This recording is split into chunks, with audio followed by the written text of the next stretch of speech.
ते सरकार आल्यापासून अनेक दुर्घटना घडतात, अनेक लोकांचे निष्पाप लोकांचे जीव गेलेले आहेत. या सरकारला पनवती सरकार म्हणायचं का?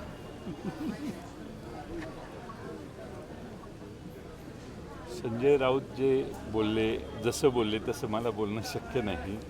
त्यामुळे त्यांनी जी मतं मांडली ती तुम्हाला लक्षात आली असेल कशासाठी मांडली. मी त्याच्यावर अधिक त्याचा विस्तार करणं योग्य नाही. तुम्ही तुमच्या भाजपा प्रवेशाच्या चर्चा या सातत्यानं उठवल्या जातात. पूर्ण यामागं आणि का उठवल्या जातात चर्चा?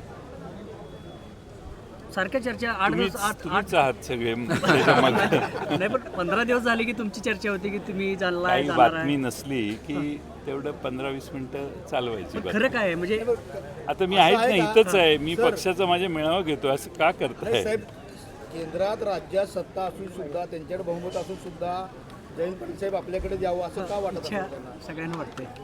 त्यांना वाटत असेल असं मला वाटत नाही. आपला गोड गैरसमज करून घ्यायला नको. त्यांना वाटतं हे तुम्हाला तर कोणी सांगितलं असं नसेल, त्यांनाही वाटत नसेल. त्यांच्याकडे आता एवढी मोठमोठी लोक जात आहेत म्हटल्यावर त्यांना काय येतं. या बाबतीत फार मोठा पक्ष झालेला आहे तो. देशातला नाही, जगातला मोठा पक्ष झालेला आहे. त्यामुळं मला गरीबाला तुम्ही सारखं काय धरून नाही, या बाबतीत झोपताय. मुख्यमंत्र्यांची तुमच्या 2 वेळा चर्चा झाल्यात, भेटी झाल्यात असंही उठवलं जाते. काय वस्तुस्थिती काय? नाही, माझ्या भेटी त्यांच्याशी वेगळ्या कामासाठी झाल्या असतील, पण विरोधी पक्ष सत्तेत असणाऱ्या माणसाला भेटूच शकत नाही असं कसं? हाही आमच्यावर अन्याय आहे, तेवढा थांबवा असं तर लिहा 4 ओळी की बाबा ह्या प्रश्नासाठी हा बाबा भेटला त्यांना. तुम्ही आपलं पक्षांतरासाठीच भेटला असं का वेळोवेळी प्रतिक्रिया देत नाही. देत नाही, त्यामुळे बोल- गैरसमज होतो. सारखं रोज बातमी आल्यावर सारखं उठून नाही नाही नाही नाही म्हणत बसायचं. त्याला काय कामं काय आहेत का नाही? दुसरी कामं आहेत ना. मी बरंच कामं आहेत माझ्या मागे.